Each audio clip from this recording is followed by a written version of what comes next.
નમસ્કાર ખેડૂત મિત્રો, જય કિસાન જય ભારત। ખેડૂત ભાઈઓ, આજે તારીખ 8 ડિસેમ્બર 2024 રવિવારનો દિવસ છે અને બજારમાં એટલે કે માર્કેટિંગ યાર્ડના કામકાજોમાં આજે રજાનો દિવસ।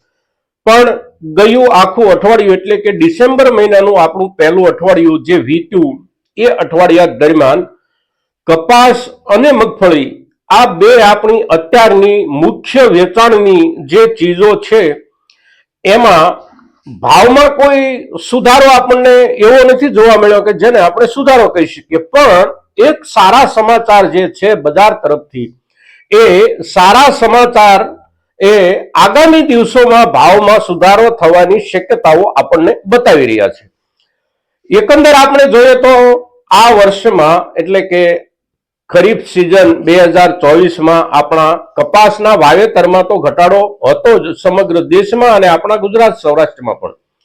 સાથોસાથ એના ઉપર જે પ્રકારે અતિવૃષ્ટિઓના હુમલા થયા અને એના કારણે કેટલાક વિસ્તારોમાં ખૂબ ઉત્પાદનમાં ઘટ આવી, મોટા પાયે ઘટ આવી અને એ મુદ્દાઓના આધારે આપણે સૌ ખેડૂતો એવી અપેક્ષામાં હતા કે માલ આ વર્ષે ઓછો પાક્યો છે, ઓછો પાકવાની શક્યતા છે, તો ભાવમાં આપણને લાભ થશે। પણ ભાવમાં લાભ થવાની જે કઈ શક્યતાઓ હોય છે એ શક્યતાઓમાં એક મુદ્દો એવો પણ ઉપસ્થિત થયો કે વીતેલા સમયમાં એટલે કે લગભગ 10મો મહિનો અને 11મો મહિનો આ 2 મહિના દરમિયાન આપણી પાસે કપાસનો જે કાંઈ પાક તૈયાર થઈને આવ્યો એમાંથી મોટા ભાગનો પાક પાછળના સમયના અતિવૃષ્ટિના કારણે સંગ્રહ લાયક નહોતો।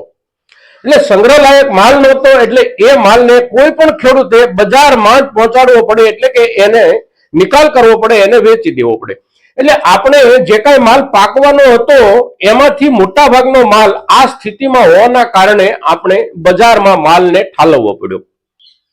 આપણું વાવેતર કપાસનું, જેને આપણે લાંબા ગાળાનું વાવેતર ગણીએ છીએ અને મોટા ભાગે જ્યાં પિયતની વ્યવસ્થા હોય ત્યાં આ વાવેતર આપણે ઊભું રાખતા હોઈએ છીએ અને એમાંથી આપણે લગભગ જાન્યુઆરી મહિના સુધી તો કમસે કમ માલ લેતા હોઈએ છીએ। પણ આ વર્ષમાં તકલીફ આપણી એ થઈ કે મોટા ભાગના વિસ્તારોમાં કપાસના છોડ અતિવૃષ્ટિના કારણે લાંબો સમય ટકી ન રહે એવી સ્થિતિમાં આવી ગયેલા હતા। એટલે જે કાંઈ માલ આપણી પાસે આવ્યો એ માલ પછી પિયત માટેની નવી સિઝનનો વાવેતરનો લાભ લેવા માટે આપણે કપાસ કાઢી નાખવાની દિશામાં આગળ વધવું પડ્યું। પરિણામે એવું કે આપણી પાસે કેટલાક ખેતરોમાંથી તો જે કાંઈ માલ આવવાનો હોય એ લગભગ બધો આવી ગયો, સામે નવી સિઝનની આપણે જરૂરિયાત ઊભી થઈ અને એ જરૂરિયાત જે ઊભી થઈ એ આર્થિક જરૂરિયાતના કારણે મોટા ભાગના ખેડૂતોએ માલને કાપવો પડે આવી સ્થિતિ આપણી ખેડૂતોની હતી।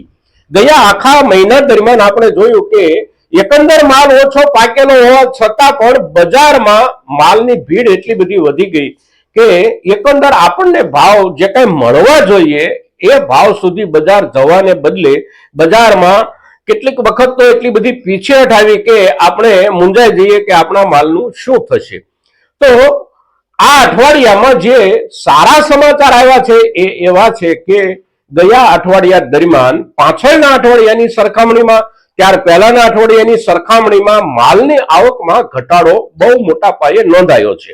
હવે જે ઘટાડો નોંધાયો છે એને સમગ્ર રૂપમાં આપણે આખા ગુજરાતના હિસાબથી જોઈએ તો લગભગ 25 થી 27-28% કે 30% સુધી આવકોમાં ઘટાડો માર્કેટિંગ યાર્ડમાં નોંધાયો છે। હવે આ જે આવકોમાં ઘટાડો નોંધાયો છે એ ઘટાડાનો ફાયદો આગળના દિવસોમાં સ્વાભાવિક રૂપમાં દેખાવાની શરૂઆત થશે। હવે આ જે ઘટાડો નોંધાયો છે એના કારણો શું છે તો એને આપણે સમજવાનો પ્રયાસ કરીએ તો ગયા મહિના દરમિયાન જે કાંઈ માલનું વિનાટ થયું એમાં શરૂઆતનું વિનાટ જે છે એ ખૂબ નબળું હતું અને નબળું હોવાના કારણે સંગ્રહ થઈ શકે એવું નહોતું। એટલે કોઈ પણ સમૃદ્ધ ખેડૂત હોય તો પણ એનો સંગ્રહ કરવાનું વિચારવાને બદલે એ માલનો નિકાલ આપણે કરવો પડતો હતો। હવે પાછળના દિવસોમાં એટલે કે નવેમ્બર મહિનાના બીજા પખવાડિયા દરમિયાન જે કાંઈ માલનું વિનાટ થયું આપણું એ માલ સંગ્રહ થઈ શકે એ પ્રકારનો માલ આવ્યો છે અને તેથી જે ખેડૂતો સંગ્રહ કરી શકે એવી વ્યવસ્થા જેમની પાસે છે, સંગ્રહ કરી શકે એવી આર્થિક શક્તિ જે ખેડૂતોની છે, આવા ખેડૂતોએ અત્યારના દિવસોમાં હવે માલનો સંગ્રહ કરવાનો નિર્ણય કર્યો હોય એવું લાગી રહ્યું છે। અને આ પ્રકારનો આપણો જે ખેડૂત વર્ગ છે, સમૃદ્ધ ખેડૂત વર્ગ, એ જો પોતાના માલનો થોડા દિવસ માટે અગર તો લાંબા ગાળા માટે સંગ્રહ કરવાનો વિચારશે અને એનો અમલ કરશે તો એની અસર બજાર પર અવશ્ય પડશે. અને એ અસર એવી પડશે કે આપણે જેમ સામાન્ય જરૂરિયાતના જે કાંઈ ખેડૂતો હોય અને જેમણે અત્યારના દિવસોમાં સંગ્રહ લાયક માલ હોય તો પણ વેચવો પડે, આવા જે ખેડૂતો છે આપણા, એ ખેડૂત સમુદાય માટે આ સંગ્રહનો એક સામાન્ય લાભ આવતા દિવસોમાં અવશ્ય આપણને દેખાશે. કેટલો ભાવમાં ફરક પડે છે એનો આધાર છે જે કાંઈ આવકો ઘટી છે એ ઘટેલી આવકો જળવાઈ રહે છે કે પાછું આપણે અઠવાડિયા 10 દિવસ કે 15 દિવસ પછી ફરી વખત એના એ જ આવકના આંકડે પહોંચી જઈએ છીએ.